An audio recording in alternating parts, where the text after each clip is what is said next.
तो जय हिंद दोस्तों। तो क्या हाल चाल है। आज है इंडिपेंडेंस डे और आज हम वीडियो शूट कर रहे हैं 15 अगस्त को। तो सभी लोगों को हैप्पी इंडिपेंडेंस डे भाई लोग।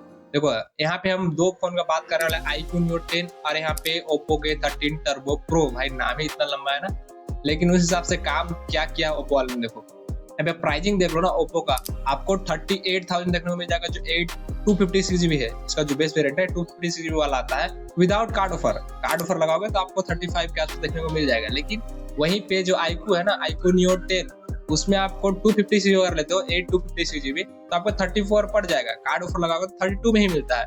जबकि इसका 128GB वेरिएंट आता है, वो आपको 32,000 में देखने को मिल जाता है। Card offer 30,000। ठीक, यहाँ पे iQOO करीबन आप बोलोगे ना तो मेरे ख्याल से यहाँ पे 6,000 कम देखने को मिल जाता है जो इसका प्राइस है, अगर कार्ड ऑफर नहीं लगाते हो तो। बेस वेरिएंट दोनों का ही, लेकिन यहाँ पे अगर सिमिलर वेरिएंट देखोगे तो आपको करीबन 4,000 का डिफरेंस देखने को मिल जाएगा। तो इस हिसाब से कौन सा बेटर है, 4,000 कम में iQOO बेटर है या 4,000 ज्यादा देके आपको Oppo के 13 Turbo Pro लेना चाहिए। देखो डिजाइन वाइज देखोगे ना तो मेरे को भाई थोड़ा सा शटर लुक बेटर लगता है, लेकिन यहाँ पे फ्यूचरिस्टिक डिजाइन आपको Oppo के 13 Turbo Pro में देखने को मिल जाएगा। एक गेमर वाइब देता है। इन्होंने फिजिकल फैन भी ऐड कर रखा है, तो वहाँ पे वो एक डिजाइन ऐड कर देता है, काफी बेटर हैंड डिजाइन आता है। मैट फिनिश के साथ आपको देखने को मिल जाएगा जो Oppo के 13 Turbo Pro है उसका बैक। और आपको यहाँ पे ना पॉलीकार्बोनेट बिल देखने को मिलेगा, खासकर हाँ यहाँ पे दोनों में ही आपको प्लास्टिक का बिल देखने को मिल जाएगा। पॉलीकार्बोनेट बिल दोनों में ही, iQOO और Oppo में। लेकिन यहाँ पे थिकनेस देखो ना, iQOO का आपको 8.09 mm देखने को मिल जाएगा, वहीं पे Oppo का आपको 8.31 mm देखने को मिल जाएगा थिकनेस।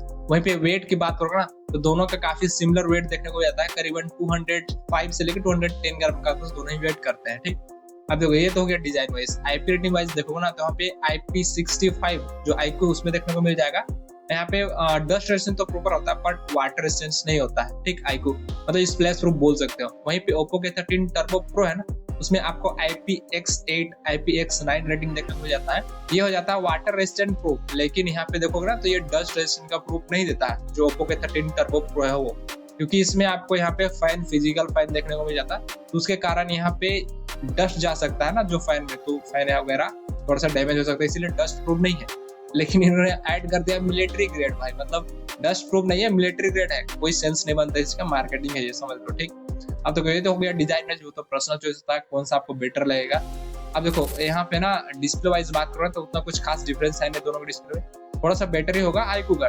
देखो iQOO में क्या है ना, आपको 6.78 इंचेस का 1.5 के 144 हर्ट्ज का डिस्प्ले देखने को मिल जाता है। यहाँ जो HBM ब्राइटनेस ना आपको 2000 निट्स का देखने को मिल जाएगा और 5500 निट्स का पीक ब्राइटनेस। ठीक, ये भी HDR10 सपोर्ट करता है। और वहीं पे जो Oppo के 13 Turbo Pro है ना, उसमें आपको 6.8 इंचेस का डिस्प्ले देखने को मिल जाएगा। यहाँ भी 1.5 की डिस्प्ले है, लेकिन यहाँ पे आपको 120 हर्ट्ज का डिस्प्ले देखने को मिल जाएगा। और जो HBM ब्राइटनेस भी है ना, वो आपको 1600 हर्ट्ज का ही देखने को मिल जाएगा जो Oppo के 13 Turbo Pro है उसमें। लेकिन iQOO कितना था, 2000 निट्स का HBM ब्राइटनेस था। तो यहाँ पे iQOO आपको ज्यादा ब्राइटर फील होगा। अगर आउटडोर कंडीशन में देखो ना तो iQOO ज्यादा ब्राइट फील होगा। Oppo भी कोई दिक्कत नहीं होगा, लेकिन यहाँ पे iQOO बेटर हो जाता है डिस्प्ले वाइज। लेकिन यहाँ पे ना Oppo के 13 Turbo Pro में आपको डोल्बी विजन का भी सपोर्ट देखने को मिल जाएगा, जो इसका डिस्प्ले उसमें मतलब नेटफ्लिक्स के ऊपर HDR10 और डोल्बी विजन का भी सपोर्ट देता है जो Oppo के 13 Turbo Pro है वो। ठीक, यहाँ पे बेजल्स वाइज बात करोगे ना, थोड़ा सा iQOO का जो चिन्ह है ना नीचे बॉटम साइज में आपको थोड़ा सा ज्यादा देखने को मिल जाएगा, ज्यादा नहीं है, मिनिमल थोड़ा सा ज्यादा है। Oppo का एकदम सारे साइड जो बेजल है ना आपको इक्वल देखने को मिल जाएगा। अब देखो यहाँ पे स्पीकर वाइज देखोगे ना तो दोनों में आपको डुअल स्टीरियो स्पीकर्स देखने को मिल जाता है, लेकिन Oppo क्लेम करता है कि 300% तक इसका जो वॉल्यूम है ना बढ़ सकता है। लेकिन एक स्पीकर ना भाई आपको 300% आउटपुट दे ही नहीं सकता। उसका जो सॉफ्टवेयर है ना ऐसा डिजाइन किया गया है जो 100% होता है ना, उसको ये 300% कर देता है। तो ये है। ठीक, फॉल्स मार्केटिंग में मत जाना, बड़े बड़े यूट्यूबर्स ये चीज नहीं बताते हैं आपको। मैं गूगल करके आपको बता दूंगा क्या सिस्टम होता है 300% का। ठीक, तो चलो अगर आपको वीडियो पसंद आ रहा है ना भाई तो लाइक सब्सक्राइब जरूर करो भाई, एक मोटिवेशन मिलता है हमको भी। अब यहाँ पे जो ये मेन टारगेट करता है ना वो है परफॉर्मेंस। इसका परफॉर्मेंस यहाँ पे बेटर आपको देखने को मिल जाएगा। दोनों में जो चिपसेट आता है ना आपको स्नैपड्रैगन का 8s Gen 4 चिपसेट देखने को मिल जाएगा। इसका एंटुटू स्कोर करीबन 2 मिलियन के आसपास आता है, दोनों का ही। ठीक, कुछ डिफरेंस नहीं है एंटुटू स्कोर में। यहाँ देखो जो Oppo है ना वो थोड़ा सा यहाँ पे कम ऑप्टिमाइज है compare to iQOO Neo 10। iQOO Neo 10 काफी बेटर ऑप्टिमाइज है इस प्रोसेसर के साथ, क्योंकि यहाँ पे देखो आप जब सिंगल गिग बेंच वगैरह देखो ना तो बेटर आ जाता है iQOO का एज कम्पेयर टू Oppo के 13 Turbo Pro। ठीक, यहाँ पे गेमिंग भी बात करो ना तो Oppo में आपको यहाँ पे 120 दोनों में देखने को मिल जाएंगे, लेकिन iQOO यहाँ पे बेटर परफॉर्मेंस करता हुआ दिख जाएगा, जिसमें आपको 110 से लेके 115 तक का एवरेज FPS देखने को मिल जाता है BGMI में खासकर। वहीं पे ओप्पो में ना आपको यहाँ पे 100 से लेकर 110 का FPS देखने को मिल जाएगा, तो ये उतना ऑप्टिमाइज नहीं है। इसका अगर फैन की बात करो ना गेमिंग के टाइम पे, तो उतना कुछ खास डिफरेंस नहीं है भाई। देखो ये 40 से ऊपर नहीं जाता है, अगर आप रिकॉर्डिंग वगैरह करते हो तो जाएगा ही जाएगा। और ऊपर से इसका फैन ना आपका बैटरी भी ड्रेन करने वाला है, उतना तो नहीं पर हाँ ड्रेन तो करेगा, इफेक्ट तो पड़ेगा ना भाई, क्योंकि आप एक्सटर्नल पावर तो नहीं दे रहे हो ना इसका फैन को, तो यहाँ पे बैटरी में भी इफेक्ट पड़ेगा इसका। वहीं पे आईक्यू में ऐसा कोई फैन नहीं देखने को मिल जाएगा फिजिकल फैन, तो उसमें कोई दिक्कत नहीं है, बैटरी काफी बेटर चल जाएगा आईक्यू में। वहीं बात करो ना तो दोनों में आपको LPDDR5X रैम और यहाँ पे UFS 4.0 Oppo K13 turbo pro में देखने को मिल जाएगा, जबकि iQOO Neo 10 में आपको UFS 3.1 जो बेस वेरिएंट है 128GB और आपको UFS 4.1 जो 250GB है ना बेस वेरिएंट से ऊपर वाला वेरिएंट, उसमें आपको UFS 4.1 देखने को मिल जाएगा। तो स्टोरेज वाइज भी देखो ना थोड़ा सा बेटर आपको iQOO Neo 10 देखने को मिल जाएगा, ठीक। लेकिन अगर डे टू डे लाइफ में बात करो ना सॉफ्टवेयर एक्सपीरियंस का, उतना कुछ खास ऐप ओपनिंग टाइम कुछ पता नहीं चलेगा, कभी ओप्पो आगे कभी iQOO आगे, तो ऐसा रहता है, ठीक। वहीं पे सॉफ्टवेयर की बात करो ना, तब iQOO में आपको 3 साल का अपडेट और OS अपडेट और 4 साल का आपको सॉफ्टवेयर अपडेट देखने को मिल जाएगा। तो अपडेट वाइज यहाँ बेटर है, क्योंकि ओप्पो में ना आपको यहाँ पे 2 साल का OS अपडेट और 3 साल का आपको सिक्योरिटी अपडेट देखने को मिल जाएगा। तो OS अपडेट के टर्म्स में iQOO बेटर है, और ऑप्टिमाइजेशन में देखोगे ना तो iQOO में आपको बेटर देखने को मिल जाएगा। हाँ लेकिन एनिमेशन वाइज बोलोगे ना तो ओप्पो भी काफी बेटर काम किया इन्होंने UI में खासकर। लेकिन यहाँ पे देखो जो होता है ना इसमें दोनों में आपको थोड़े मोड़े ब्लोटवेयर्स देखने को मिलेंगे, आपको टाइम देना ही पड़ेगा इन दोनों को क्लीन करने के लिए। अब देखो जो है ना बैटरी भाई, इस प्राइस सेगमेंट में बैटरी दोनों में काफी बेटर आता है, आपको यहाँ पे 7000 mAh का बैटरी दोनों में देखने को मिल जाता है, जबकि iQOO में आपको ना 120 वाट का फास्ट चार्जिंग सपोर्ट देखने को जाता है, करीबन 30 से 35 मिनट में आपको फुल चार्ज कर देगा, 40 मिनट्स भी लग सकता है कुछ देर में चार्जिंग हिसाब से बात करना। अब वहीं पे देखो जो ओप्पो K13 टर्बो प्रो है ना उसमें आपको 80 वाट का फास्ट चार्जिंग देखने को मिल जाता है, और यहाँ पे दोनों ही यहाँ पे बाईपास चार्जिंग भी सपोर्ट कर देते हैं, तो चार्जिंग के और बैटरी में कोई दिक्कत नहीं है दोनों में। लेकिन भाई यहाँ पे बेटर आपको बैटरी बैकअप बोलोगे ना तो iQOO दे देगा, क्योंकि उसमें आपको फिजिकल फैन वगैरह देखने को नहीं मिलता है, ठीक। ओप्पो वालों ने हाइप बना दिया फैन का, उतना एक्चुअली वर्क नहीं करता है फैन, करेगा मतलब 1-2 डिग्री तो कम करेगा, ये फैन है तो जाहिर सी बात है उतना कम करेगा। अब वहीं पे कनेक्टिविटी की बात करो ना तो iQOO में आपको यहाँ पे 12 5G बैंड देखने को मिल जाएंगे, जबकि ओप्पो में आपको यहाँ पे 16 5G बैंड देखने को मिल जाएंगे। 5G बैंड तो ठीक है, वाईफाई दोनों में 7 देखने को मिल जाएगा। जो iQOO है ना उसमें आपको 5.4, लेकिन यहाँ पे ओप्पो में आपको 5.6 देखने को मिल जाएगा। iQOO में यहाँ पे NFC और IR ब्लास्टर दोनों का सपोर्ट देखने को मिल जाता है, जबकि ओप्पो में आपको IR ब्लास्टर तो है बट यहाँ पे NFC का सपोर्ट देखने को नहीं मिलेगा। जो iQOO है ना उसमें आपको जितने सारे होते हैं ना कनेक्टिविटी ऑप्शन, NFC हो गया या फिर सारे चीज देखने को मिल जाएंगे, लेकिन यहाँ पे ओप्पो में आपको NFC देखने को नहीं मिलेगा, ठीक। अब यहाँ पे कैमरा वाइज बात करोगे ना तो यहाँ पे तो क्लियर हो जाता है कि ओप्पो वाले ने सिर्फ यहाँ पे डिजाइन हो गया, इसका आउटर लुक हो गया और गेमिंग में फोकस किया है और डिस्प्ले में फोकस किया है बोलोगे ज्यादा से ज्यादा, बट ये लोग भूल के भाई एक डिवाइस अगर आप 38,000 ले रहे हो ना तो उसमें आपको कैमरा भी इंक्लूड करना पड़ता है। मैं बोलूंगा ना यहाँ पे आपको इनका प्राइस 38 ना रख के 32,000 रखते ना तो उतना में ये फोन बिक सकता था, काफी बेटर हो जाता 32,000 के हिसाब से उतना, क्योंकि इन्होंने कैमरा नहीं डाला है भाई उस हिसाब से।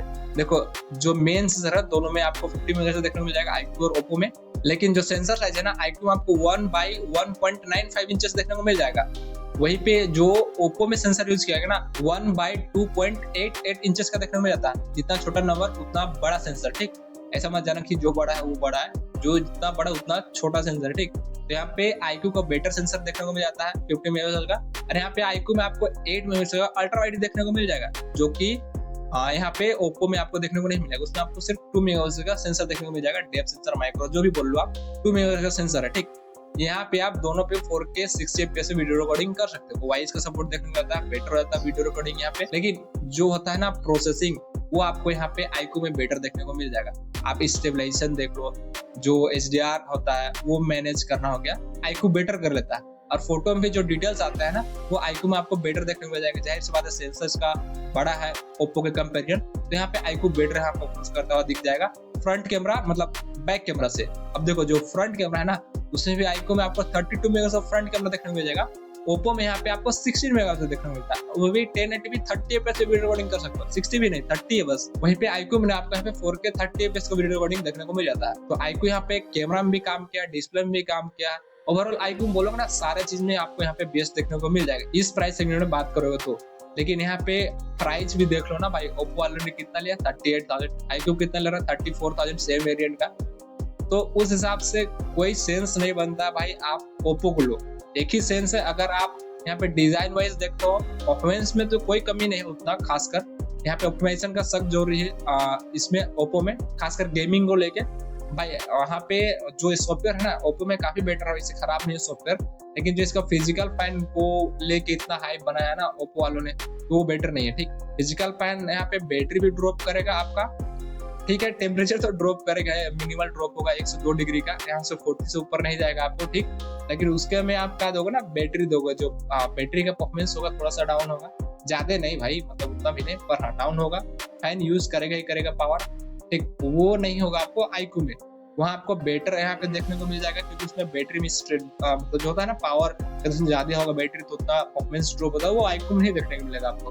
उसमें बैटरी मिनिमल जो प्रोसेसर यूज करता है आप गेमिंग करोगे उतना टाइम, तो वो बस रहेगा, ठीक। ओप्पो में सेम हो जाएगा, कोई फर्क नहीं पड़ेगा उतना आप परफॉर्मेंस में। अगर आप फैन को लेके देखते हो तो iQOO बेटर निकालता है मेरे ख्याल से, और जो ओप्पो है उसके कंपेरिजन 120 FPS का गेमिंग बेटर करा देगा।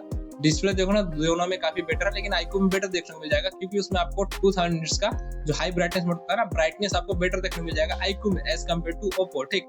यहाँ पे सॉफ्टवेयर भी देखो ना, तो दोनों काफी बेटर हो जाता है, दोनों में एंड्रॉइड 15 के साथ आता है, लेकिन आपको सॉफ्टवेयर अपडेट जो है ना वो बेटर देखने को मिल जाएगा iQOO में 3 साल का, ठीक। तो सॉफ्टवेयर हो गया, कनेक्टिविटी हो गया, यहाँ पे देखो बैटरी हो गया, बैटरी भी काफी बेटर हो जाएगा iQOO में। दोनों में 7000 mAh का बैटरी है, लेकिन बैटरी यहाँ पे परफॉर्मेंस करता हुआ दिख जाएगा iQOO, क्योंकि उसमें कोई एक्सटर्नल फैन वगैरह यूज नहीं किया है, तो बैटरी कम ड्रेन होगा। तो ओवरऑल यहाँ पे कैमरा वाइज भी देखोगे ना, तो iQOO बेटर हो जाता है, फ्रंट कैमरा बैक कैमरा दोनों पे ही।